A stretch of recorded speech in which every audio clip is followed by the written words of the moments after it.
अध्यक्ष महोदय, आपने मुझे 10वीं पंचवर्षीय योजना पर बोलने का अवसर दिया, इसके लिए मैं आपका आभारी हूँ। आपने मुझे कम समय दिया, इसके लिए भी आभारी हूँ। अभी मेरे से पूर्व कुछ सदस्यों ने हम पर यह आरोप भी लगाया कि हम योजना में विश्वास नहीं रखते।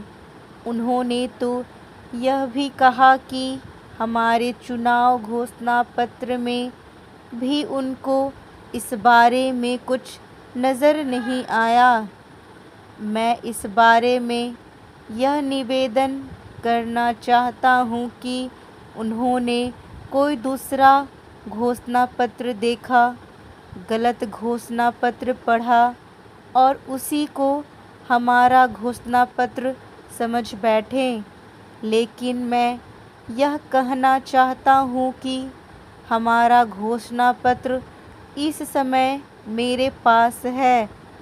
इस घोषणा पत्र में हमारी घोषणा में योजना के बारे में स्पष्ट रूप से कहा गया है कि हम योजना पर विश्वास रखते हैं, लेकिन ऐसी योजना पर विश्वास नहीं रखते जो जनता के दुखों को दूर नहीं कर सकती, जो जनता के कष्ट दूर नहीं कर सकती।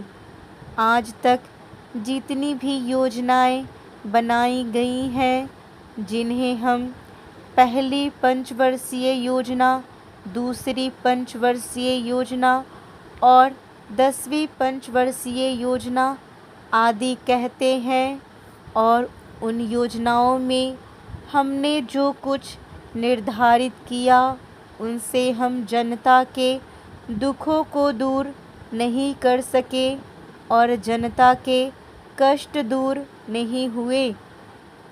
इन योजनाओं के परिणाम भी हमारे सामने हैं।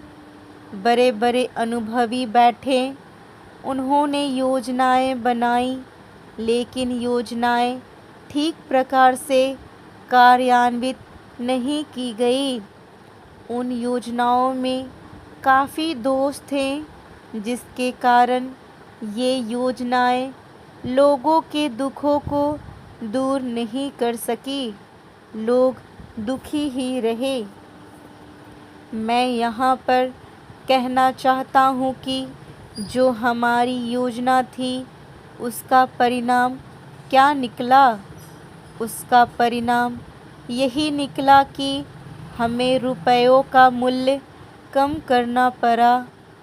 जो योजना होती है वह राष्ट्रधन को ऊंचा करने के लिए बनाई जाती है, लेकिन हमारे सामने आंकड़े हैं। इसका परिणाम हमारे सामने है।